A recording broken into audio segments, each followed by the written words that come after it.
Alrighty, we are putting gears in the Bob Excursion. This is Jared from Money Pit 4x4. And tell me something you're going to do cool on this to hopefully make this rear end last a little bit longer. So one of the upgrades we like to do when doing gears is getting rid of the crush sleeve.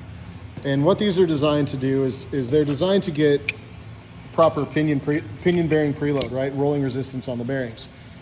And most of your differentials use what they call is a crush sleeve. It's a collapsible spacer.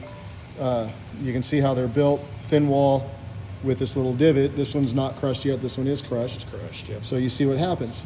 So real easy to set the preload on it, but once they're crushed, that's it. You're done. And you can't change the pinion seal.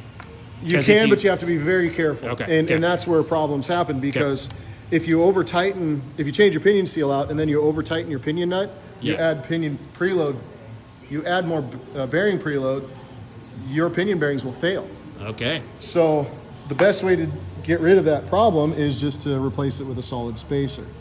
Now they do take longer to set up, because instead of just having a collapsible tube, you have to use shims to get the right rolling resistance. However, once you have a solid spacer, you can take your pinion nut off and on as many times as you want, tighten it down as tight as you want, and that bearing preload isn't going to change at all. That's a pretty cool little trick.